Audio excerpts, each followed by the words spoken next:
মনোনয়ন জমা দিলেন শুভেন্দু অধিকারী। সেই ছবি ভবানীপুর কেন্দ্রে বিজেপি প্রার্থী শুভেন্দু অধিকারী হাই ভোল্টেজ আসন সার্ভে বিল্ডিং এ মনোনয়ন জমা দিলেন বিজেপি প্রার্থী। কিছুক্ষণ আগের ছবি। মনোনয়নে হাজির ছিলেন খোদ স্বরাষ্ট্রমন্ত্রী অমিত শাহ, শ্রমিক ভট্টাচার্য। এবং তার আগে অমিত শাহ রোড শো করেন, যেখান থেকে কড়া ভাষায় বার্তা দেন অমিত শাহ।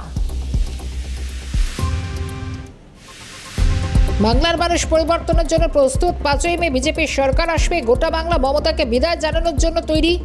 এইবার গোটা বাংলায় মমতা হারবে, ভবানীপুরেও হারবে। তার আগে বার্তা দিয়েছিলেন অমিত শাহ এবং খোদ স্বরাষ্ট্রমন্ত্রীর উপস্থিতিতে ভবানীপুর কেন্দ্রের জন্য মনোনয়ন দিলেন শুভেন্দু অধিকারী। এবার ছবিটা জানবো, খালিদ রয়েছেন আমাদের সঙ্গে। খালিদ,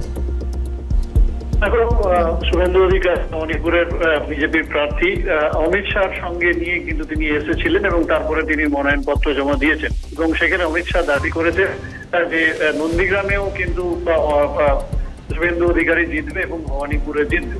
এবং তারই পরিপ্রেক্ষিতে ইতিমধ্যে তৃণমূল কংগ্রেসের পক্ষ থেকে কুণাল ঘোষ জানিয়েছেন যে অমিত শাহ যে চ্যালেঞ্জটা করছেন যে তিনি 15 দিন বাংলায় থাকবেন, তিনি 15 দিন কেন, তিনি 1 মাস থাকুন, আর 4 তারিখে পরে যাতে অমিত শাহ পশ্চিমবঙ্গে থাকুন, সেই পাল্টা চ্যালেঞ্জ কিন্তু ইতিমধ্যে তৃণমূল কংগ্রেসের পক্ষ থেকে কুণাল ঘোষ করেছেন। এবং আজকে যে পরিস্থিতি দেখা গেল, যখন মনোনয়নপত্র জমা দিতে এসেছিলেন শুভেন্দু অধিকারী, তখন কিন্তু তৃণমূলের পক্ষ থেকে জয় বাংলা স্লোগান দেখা গেল সার্ভে বিল্ডিং এর ঠিক সামনে। এবং একটা উত্তপ্ত পরিস্থিতি তৈরি হয়েছিল যখন অমিত শাহ প্রবেশ করছিলেন মনোনয়নপত্র জমা দেওয়ার সময়। এবং তার পাশাপাশি পাল্টা যেটা দেখা গেল যে বিজেপির পক্ষ থেকেও কিন্তু স্লোগান এবং পাল্টা স্লোগান দেখা গেল।